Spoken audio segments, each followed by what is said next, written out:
नमो हरिहंताणं नमो सिद्धाणं नमो आयर्याणं नमो वज्रायाणं नमो लोरे सवसानम् अरहंत सिद्ध सूर्य उपाध्याय साधु सर्व अर्थ के प्रकाशी मांगलिक उपकारी है। तिनको स्वरूप जानी राग ते भई जो भक्ति काय को न माया स्तुति को चाहे। धन्य धन्य तुम ही से काज सब आज भले कर जोड़े बारंबार वंदना कर कल्याण सुख ऐसो हम चाहत हो। मेरी ऐसी दशा जैसी तुम्हारी है। ओ मेरी ऐसी दशा जैसी तुम्हारी है। जिसने राग द्वेष कामादिक जीते सब जग जान लिया। सब जीवों को मोक्ष मार्ग का निष्ठह हो उपदेश दिया। वीर जिन हरिहर या उसको स्वाधीन कहो। भक्ति भाव से प्रेरित हो यह चित्त उसी में लीन रहो। विषयों की आशा नहीं जिनके साम्य भाव धन रखते हैं। निज पर के हित साधन में जो निष्दिन तत्पर रहते हैं। स्वार्थ त्याग की कठिन तपस्या बिना खेद जो करते हैं। ऐसे ज्ञानी साधु जगत के दुख समूह को हरते। रहे सदा सत्संग उन्हीं का ध्यान उन्हीं का नित्य रहे। उन्हीं जैसी चर्या में चित्त सदा अनुरक्त रहे। नहीं सता किसी जी झूठ कभी नहीं कहा करूं। पर धन वनिता पर न लुभाऊं। संतोषामृत पिया अहंकार का मान रखूं। नहीं किसी पर क्रोध करूं। देख दूसरों की बढ़ती को कभी नहीं ईर्ष्या भाव धरूं। रहे भावना सीधे सरल सत्य व्यवहार करूं। बने जहां तक इस जीवन में औरों का उपकार करे। मैत्री भाव जगत में मेरा सब जीवों से नित्य रहे। दीन दुखी जीवों पर मेरे और से करुणा स्रोत बहे। दुर्जन क्रूर कुमार शुभ्र मुझको आवे। साम्य भाव रखूं मैं उन पर ऐसी परिणति हो जाए। पंडित जुगल किशोर जी मुख्तार द्वारा रचित मेरी भावना, इसके 5वें छंद की चर्चा हम लोगों ने कल प्रारंभ की थी। हमने ये देखा था कि जगत में जितने भी जीव है उन सभी के प्रति हमारा मैत्री भाव रहे। चाहे वे हमारे रिश्तेदार हो, चाहे वो एक इंद्रिय जीव हो, चाहे हमारे दुकान में काम करने वाला हो, चाहे हमारे कस्टमर हो, चाहे हमारी पत्नी हो, चाहे हमारे बच्चे हो।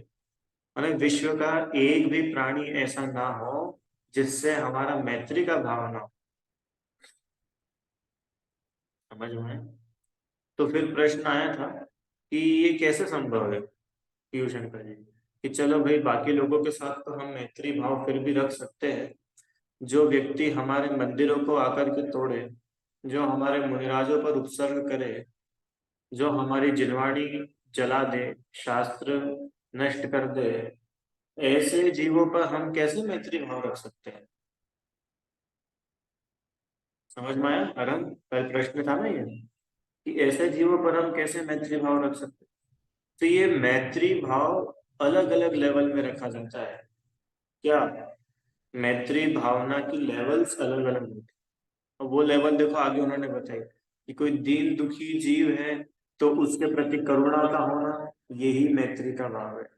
कोई दुर्जन है, कोई क्रूर है, कोई कुमार्ग में लगा हुआ है, ऐसे जीव के ऊपर क्षोभ नहीं होना, यही मैत्री का भाव है। ऐसे जीवों के ऊपर समता का भाव होना, यही मैत्री का। समझ में आया आपको? इस पे लिखा कि जगत के जितने भी जीव है उन सबके साथ में मैत्री का भाव है। तो कल अपन ने देखा था कि जिस मच्छर ने आपको अभी काटा, क्या उसके प्रति अपना मैत्री का भाव है, हो सकता है? पलट करके उसकी हिंसा नहीं करना, यही मैत्री भाव है। हाँ, किसी भी जीव को आगे हो करके दुख नहीं पहुंचाना, यही मैत्री का भाव है। ठीक है, हम समझ में आया था ना? मैंने जानबूझ करके किसी जीव को हम पीड़ा नहीं पहुंचाएंगे, कि फिर वो आरंभी उद्योगी विरोधी हिंसा, कि वो तो एक श्रावक के जीवन में होगी, पर उसको भी हम श्रेष्ठ नहीं मानते हैं, उसको भी हम आइडियल नहीं मानते।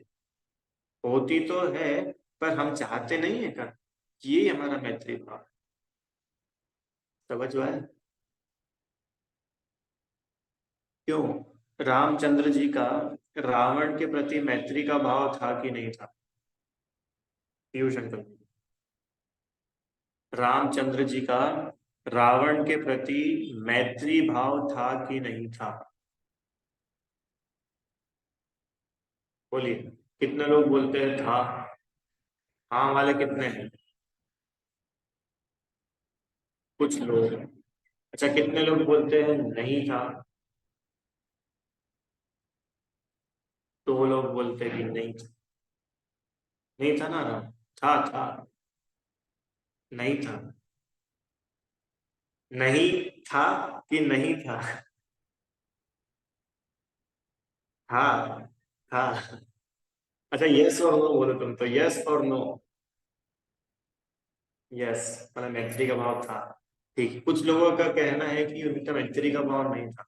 अगर उनका रावण के प्रति मैत्री का भाव होता तो युद्ध क्यों लड़ते?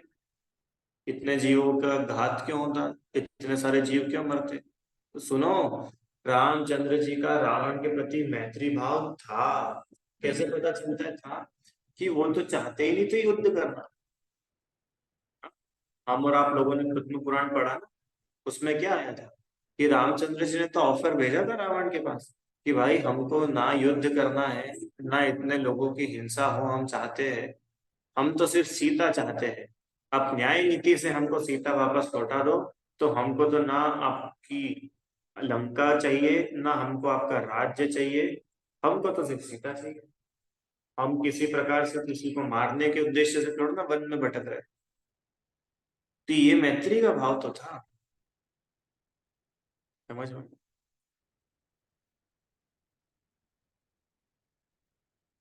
अब दूसरी बात, ये मैत्री का भाव रखना कठिन है कि सरल है?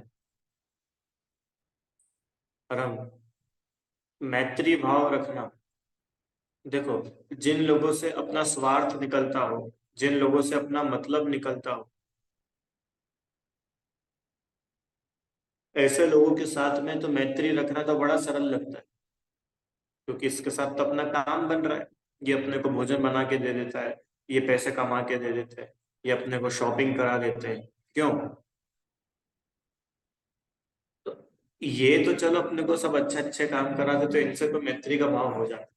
पर जो हमारे प्रतिकूल है, उन जीवों के साथ में मैत्री का भाव रखना, ये है पुरुषार्थ।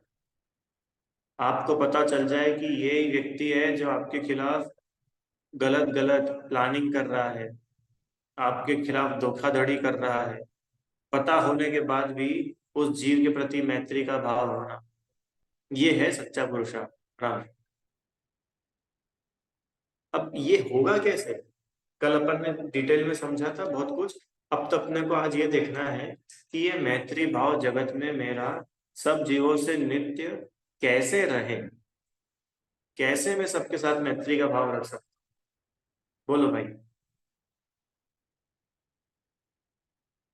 कैसे रख सकते हैं अपन मैत्री का भाव? देखिए, इसको अपन चारों नियोग से लगा करके देखते हैं। देखिए, मैत्री भाव जिन्होंने भी रखा वे सब महापुरुष बन गए, और जिन्होंने मैत्री का भाव नहीं रखा वे सब दुर्गति में गए। ये प्रथमा योग बताता है ना अपने। रामचंद्र जी ने मैत्री का भाव रखा, विभीषण ने मैत्री भाव रखा, कुंभकर्ण ने मैत्री भाव रखा, सेठ सुदर्शन ने मैत्री का भाव रखा, यशोधर मुनिराज ने मैत्री का भाव रखा, शिव शंकर जी। तो ये सारे जीवों को कल्याण हो गया। और जिन जीवों ने मैत्री भाव धारण नहीं किया वे सब जीव दुर्गति में चले गए, नरक चले गए हैं। वर्तमान युग से पता चलता है। अब दूसरा, कर्णान युग से देखें कि मैत्री भाव रखे, क्यों रखे हम मैत्री भाव? कि हमारे परिणामों का फल हमें ही मिलता है। पीयूष अंकल जी, मैं अच्छे परिणाम करूं तो मेरे अच्छे परिणाम के बदले में आपके साथ अच्छा हो सकता है क्या? नहीं हो सकता। भाई, मेरे अच्छे परिणामों का फल मुझे मिलेगा, आपके अच्छे परिणामों का फल तो मिलेगा। समझ में आया? तो करणादेव ये बताता है कि प्रत्येक परिणाम का फल आता है। तो क्यों ना हम जगत से मैत्री का भाव रखें, जिससे भविष्य में हमारे ऊपर कभी भी विपदाएं ना आए, हम पर कभी संकट ना आए। समझ में आया ना? क्यों? करणादेव तो बताते हैं कि जैसा कर्म बांधेंगे वैसा कर्म उदय में आएगा। फिर एक यहाँ पे बात आई कि भाई जो मंद कषाई जीव है उसके लिए तो मैत्री भाव रखना सरल पड़ता है, पर जो तीव्र कषाई है उसके लिए मैत्री भाव रख पाना थोड़ा मुश्किल हो जाता है। जिस जीव के जीवन में कषाय बहुत तीव्र है वो मैत्री भाव नहीं रख पाता, वो इजीली किसी को क्षमा नहीं कर पाता है यार। जैसे रावण था ना, अब रावण तीव्र कषाई था तो वो मैत्री भाव नहीं रख पाया, जबकि उसको भी सीता नहीं चाहिए थी। उसने तो सोच रखा था कि अपन को सीता को छूना भी नहीं है। पता है ना स्टोरी अनाया? फिर भी रावण इतना तीव्र मानी था कि वो मैत्री भाव नहीं रख। समझ में आया? तो मंद कषाय। अब पीयूष अंकल जी, फिर प्रश्न, ये मंद कषाय कैसे हो पाए?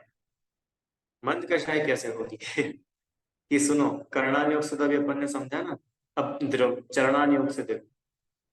जो जीव मैत्री का भाव रखता है उससे सब प्रेम करते हैं, उसका सब आदर करते हैं, उसकी सब रिस्पेक्ट करते हैं।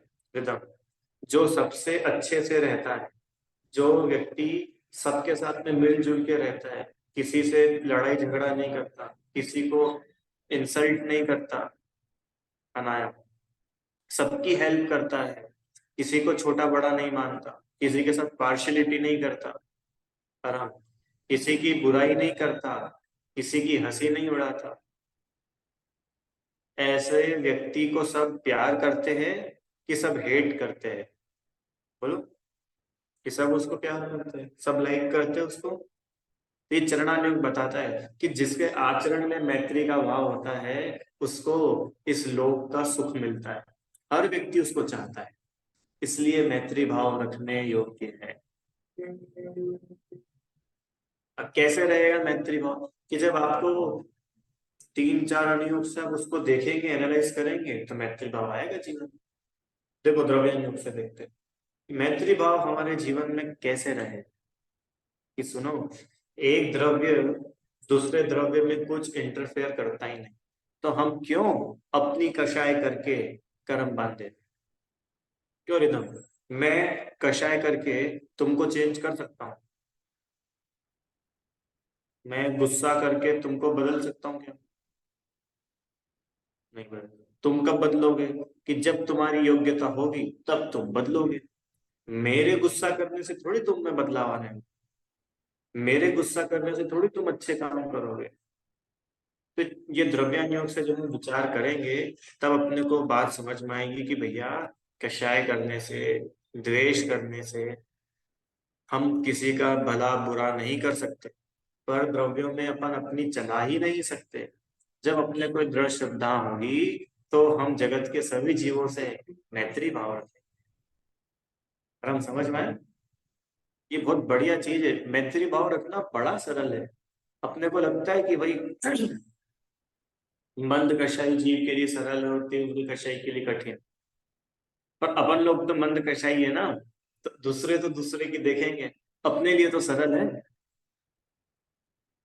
अच्छा पीयूष अंकल जी, एक बात बताइए, मंद कषाई जीव के लिए शक्कर का स्वाद मीठा जानना सरल है, और तीव्र कषाई शक्कर को मीठा जाने वो कठिन है उसके लिए कि सरल है?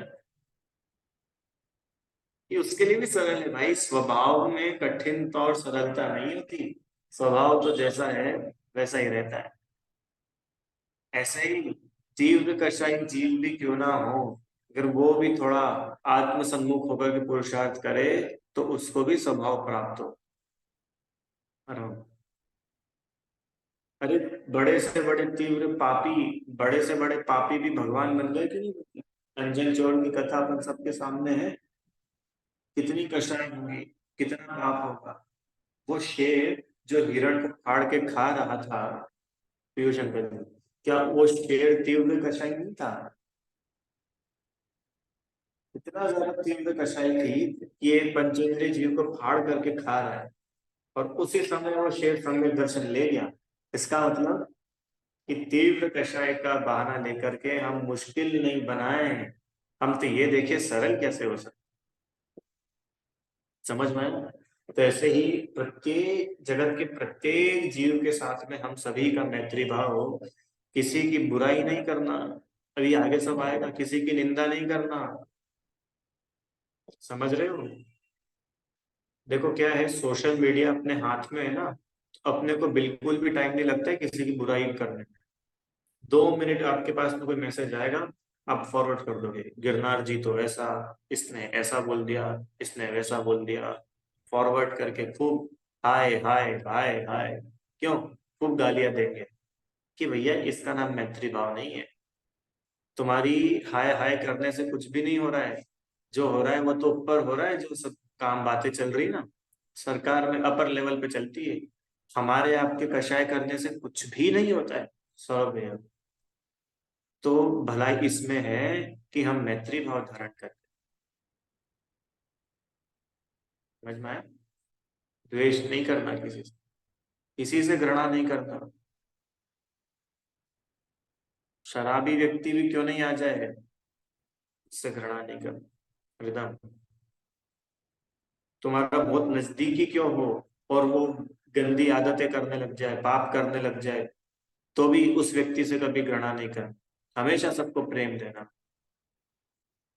जितना आप सबको प्रेम देंगे उतना वो जीव मोक्ष मार्ग के नजदीक आएगा। अरे एक बात बताओ, जब साधर्मी ही प्रेम नहीं देंगे तो जीव को प्रेम मिलेगा कहाँ पे? सौरभ भैया, देखो घर परिवार वाले जो है वे तो अधिकतर स्वार्थी होते हैं, उनका तो स्वार्थ रहता है, तो वो तो दिखावे का प्रेम करते हैं। पर जो साधर्मी का प्रेम होता है, धर्मी धर्मात्माओं का प्रेम होता है, वो निस्वार्थ होता है। उसमें कोई बदले की भावना नहीं होती। हमने पढ़ा था 6 डाला में, क्या? सुतदारा होए न सीरी, सब स्वार्थ के है भी। इसलिए अपन सबके साथ में मैत्री का भाव धारण करें, ऐसी यहाँ पर भावना। ठीक है, आगे बढ़े। कुछ प्रश्न है किसी का?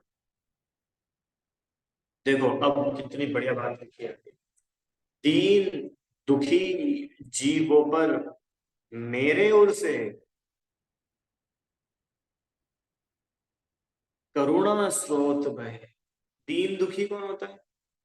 क्यों भैया, दीन दुखी जीव कौन होता है? बोलो। दीन दुखी मतलब गरीब, बीमार या पैरालाइज्ड, भीख मांगने वाले, ऐसे जो लोग होते हैं ना, जब उनको संसार में जो दिखते हैं, परेशान हैं, बीमारियां हैं, घर पे छत नहीं है, पहनने को कपड़े नहीं, खाने को भोजन नहीं, सौरभ भैया, गरीब है, SC ST है, हरिजन है, शेड्यूल कास्ट है, बैकवर्ड क्लास लोग है, आदिवासी, जो लोग जिनके पास में रिसोर्सेज नहीं है, ये कहलाते दीन दुखी जी। तो ऐसे जीवों को देखकर मेरे उर से, उर मतलब होता है हृदय, मेरे हृदय से, मेरे दिल से उनके प्रति करुणा का स्रोत बहे। करुणा का स्रोत मतलब कि करुणा बहे उनको देख करके ग्लानि नहीं आए, उनको देख करके चिड़चिड़ापना नहीं आए। ऐसे कोई व्यक्ति दिख जाए तो उसको देख करके कभी उसको हेट नहीं करना, उससे घृणा नहीं करना। हम सिग्नल पे खड़े हो और कोई भीख मांगने के लिए आ जाए और आपकी कार पे ऐसे नॉक नॉक नॉक करे, तो कभी उसको चिल्लाना नहीं, करुणा करना। करुणा करना मतलब मैं यूं नहीं बोल रहा हूँ कि आप उसको पैसे देना कि मत देना, वो आपका डिसीजन है, पर कम से कम आप उससे चिल्लाकर तो बात ना करें, हम कम से कम उस पर चिढ़े तो नहीं, हम कम से कम उससे घृणा तो ना करें। सौरभ भैया, ये है करुणा। सड़क पर कोई व्यक्ति दिख रहा है, गिर गया, गाय है गिर गई, खून बह रहा है, तो क्या करो कि भाई उसको उठा करके साइड में ले लो। कोई कुत्ता है, मान लो रोड पे एक्सीडेंट हो गया, चल नहीं पा रहा, चिल्ला रहा है, तो क्या करे ना कि भाई उसको साइड में कर दो, पानी पिला दो, जो कर सकते हो सो करो। ये करुणा होती है एक आत्मार्थी जीव के अंदर। देखो जीवनधर स्वामी मरते हुए कुत्ते के नमोकार मंत्र सुनाने चले गए। उन्होंने ये नहीं सोचा कि कुत्ता है, क्या सोचेगा, क्या समझेगा, ये तो भो भो की भाषा जानता है, अपनी भाषा थोड़ी जानेगा। कि नहीं, सच्चे दिल से आप उसकी सेवा करेंगे तो उसके परिणामों में भी विशुद्धि आती है। समझ में आया ना? कोई भी व्यक्ति आपको दिख जाए ना, हमेशा उसकी हेल्प करना। मैं तो बोलूं कि आप अपने, एक तो क्या है, अपने को ऐसा लगता है हेल्प के नाम पे, जैसे मैंने उस दिन भी आपसे पूछा था कि आप दूसरों का उपकार कैसे करोगे, तो सब लोगों ने ये उत्तर दिया कि हम उसके पैसों से हेल्प कर देंगे, हम उसको दवाई दे देंगे, उसके ये कर देंगे। कि ये तो आप अनुकूलताओं वाली हेल्प बोल रहे हो, पर हम कल को तुम्हारे पास में खुद के ही पास पैसे ना हो, तुम कैसे दूसरों की हेल्प करोगे फिर? समझ में आया कितना? तो ये पैसे वगैरह तो चलो ठीक है, जो अनुकूलता है, हम किसी को दुखी ना करें, ये ही हमारी हेल्प है सबसे बड़ी। क्या आप लोगों ने कई बार ऐसा सुना है कि कोई बड़ा फंक्शन है मान लो, और एक बच्चा है घर में, वो बड़ा शैतान है, वो काम करता तो कम है, काम बिगाड़ता ज्यादा है। ऐसे शैतान बच्चे भी होते हैं घर में, कि जो काम कम करते हैं और बिगाड़ ज्यादा देते हैं। तो मम्मी क्या बोलती है कि भाई तू तो मेरी बस एक मदद कर, कि क्या, कि तू कुछ मत कर, यही हमारे लिए बहुत बड़ी मदद है। तो मतलब ये डायलॉग तुमको तो नहीं सुनने को मिला कभी? नहीं, ठीक है, अच्छी बात। ऐसा होता है ना रिदम, कि कोई कोई बच्चे ऐसा होते हैं, वो अच्छे काम को भी बिगाड़ देते हैं। तो मम्मी बोलती कि भाई आप तो एक हेल्प करो हमारी, कि तुम कुछ मत करो, चुपचाप वहां पे सोफे पे जाके बैठ जाओ, यही तुम्हारी हेल्प है, कि तुम काम को बढ़ाओ मत, यही तुम्हारी बहुत बड़ी। ठीक है, तो हम किसी की फाइनेंशियली हेल्प कर सके ना कर पाए, सौरभ भाई, किसी को दवा दे सके या ना दे पाए, किसी की इलाज कर सके या ना कर पाए, किसी को कंबल शॉल चादर दे पाए या ना दे पाए, कम से कम किसी का छीने तो नहीं, किसी का हक तो ना मारे। पता चला कि ये गरीब व्यक्ति आया, इसको लूट लो। हम्म। चलो हम उसकी फीस माफ नहीं कर पा रहे, आप अदर वे में मत लेना, एक एग्जांपल दे रहा हूँ सौरभ भैया। मान के चलो कोई पेशेंट अपने पास आया कहीं, अपन उसकी फीस माफ नहीं कर पा रहे, पर कम से कम हम उसको लूटेंगे तो नहीं। हम उसको अननेसेसरी दवाइयां नहीं लिखेंगे, अननेसेसरी जांच नहीं कराएंगे। तो यही अपनी उसके ऊपर करुणा थी। समझ में आया? कि किसी का बुरा नहीं करना, ये उसके ऊपर उपकार है। तो ऐसे दीन दुखी जीवों को देखकर हमारे मन में करुणा आनी चाहिए। रिता, पत्थर दिल नहीं बनना। पत्थर दिल क्या होता है पता है आपको, रीता आंटी? आपने देखा है किसी पत्थर दिल को? कौन है पत्थर दिल अपने में से? कोई भी नहीं। देखो, राग रहता है ना, तो करुणा का भाव भी होता है। मुनिराज होते हैं ना, मुनिराज। मुनिराज जंगल में विराजे हुए हैं, उनके सामने शेर लपक के चीते हिरण के ऊपर अटैक कर रहा है। उनके सामने एक बिल्ली चूहे को पकड़ के खा रही है, और मुनिराज चूहे को बचाते नहीं है। क्यों? क्योंकि मुनिराज वीतरागी है, उनको उसको बचाने का भाव तक नहीं आता। ठीक है, तो वो तो उनकी स्टेज है। पर आप और हम इस राग की अवस्था में ऐसा ही राग करें जिससे दूसरों का भला हो जाए। सौरभ भैया, समझ में आ रहा है क्या? दीन दुखी जीव अगर अपने को दिख जाए ना, उनके प्रति घृणा नहीं होना चाहिए, उनका तिरस्कार नहीं होनी चाहिए, उनका प्रति करुणा का भाव होना चाहिए। निर्विचिकित्सा, याद आ रही निर्विचिकित्सा कथा?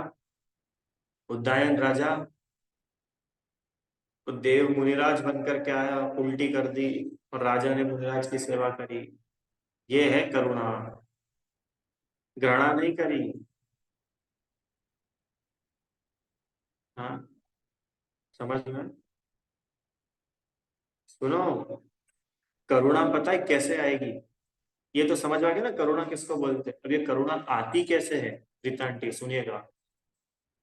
आज जिस जीव के साथ आप घृणा कर रहे हो, ये जीव आपके भूतकाल के माता पिता है। आपको अंदाजा है इस बात का?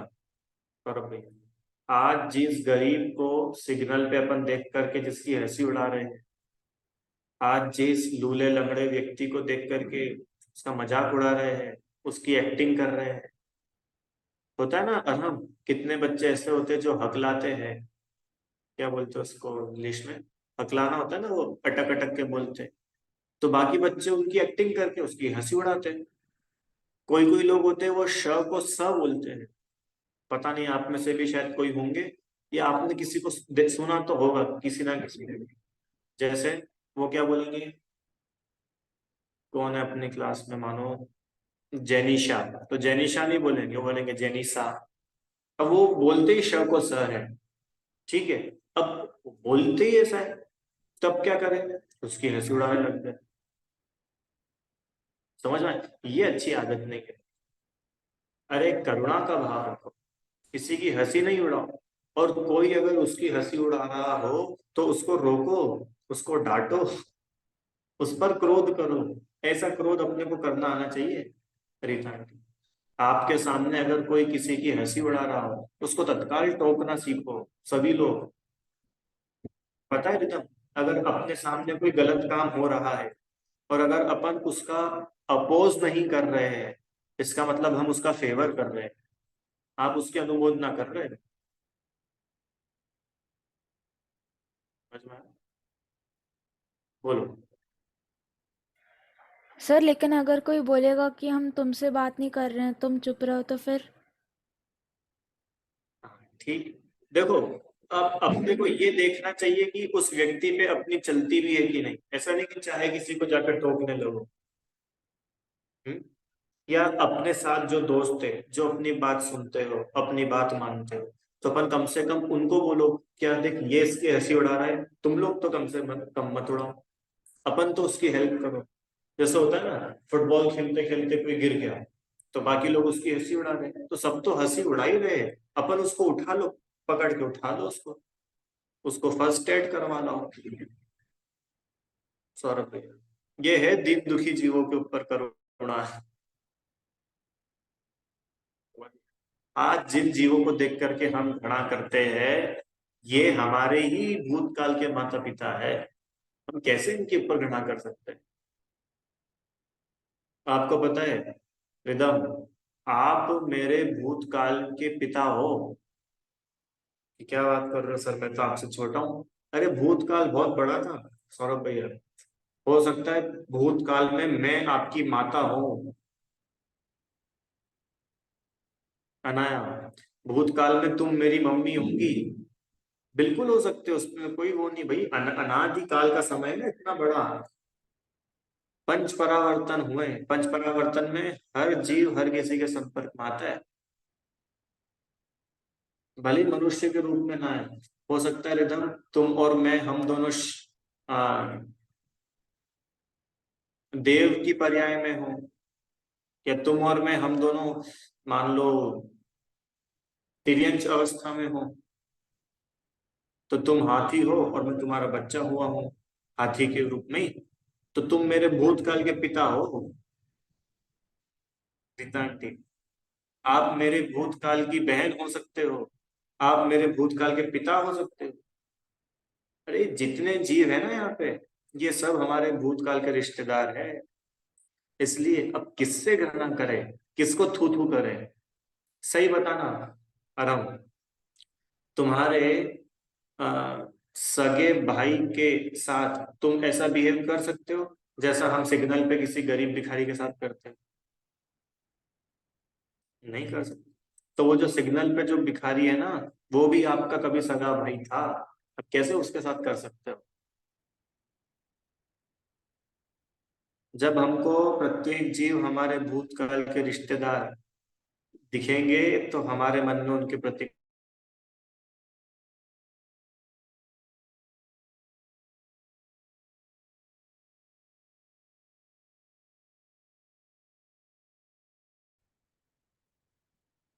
समझ में आया। ये चींटी भूतकाल में रिश्तेदार थी, और हमने तत्व समझा तो हमारी अच्छी गति हो गई। और इसने तत्व नहीं समझा, तत्व की विराधना करी, देवशास गुरु की विराधना करी, तो आज ये ऐसी दशा में पहुंच गई। समझ में?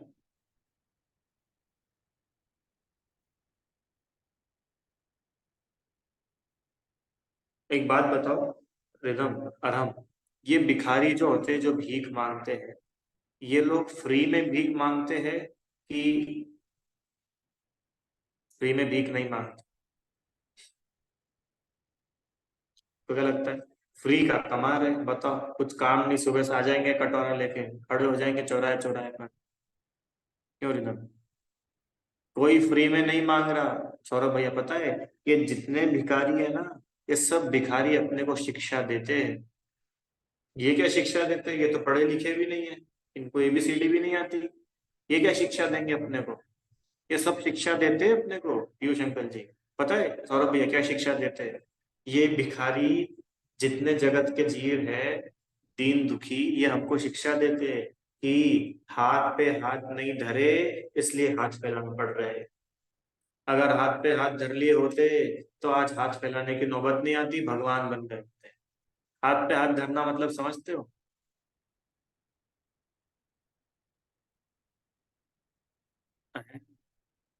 भगवान बन गए होते। भगवान होते ना, भगवान हाथ पे हाथ धरे। हाथ पे हाथ धरे ऐसे, करना कुछ ना रहा जैसे। हम दूसरों में इंटरफियर करते हैं, यही तो हाथ पे हाथ धरना नहीं है। भगवान कैसे हाथ पे हाथ धर के बैठे? उनको किसी में कुछ इंटरफेयर करना ही नहीं है। क्यों? क्योंकि किसी में इंटरफेयर किया ही नहीं जा सकता। आराम भैया समझ में आ रहा है क्या? तो अगर भविष्य में हाथ फैलाना नहीं है तो वर्तमान पे हाथ धर लो। नहीं तो फिर भविष्य वैसा आने वाला है पीयूष अंकल जी, हाथ फैलाने पड़ेंगे। और कितनों को तो भविष्य में नहीं, इसी भाव में हाथ फैलाने पड़ जाते हैं। मैंने न्यूज़पेपर में और बाकी न्यूज वगैरह में बहुत सारे केसेस पढ़े ऐसे। माता पिता ने जीवन भर खूब कमाया, खूब अच्छा अच्छा भोगा, और बुढ़ापा आते आते बच्चों ने उनको वृद्धाश्रम में छोड़ दिया। छोड़ दिया कि नहीं रीता आंटी? वृद्धाश्रम में छोड़ दिया। अब हाथ फैलाते हैं वहां पे। अपने बच्चों के आगे ही हाथ फैलाने पड़ते कितनों को तो।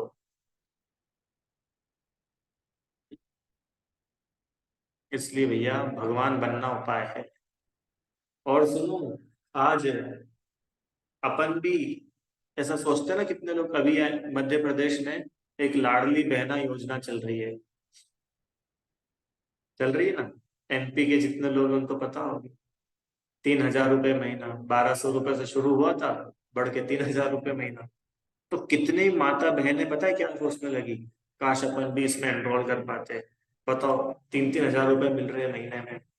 अब पता है आप क्या बंद मांगे हो, अगले जन्म में आप SC ST हो गए, क्योंकि आपको वो नीच जाति का बनना अच्छा लग रहा है ना। आप दया के पात्र बनना चाहते हो।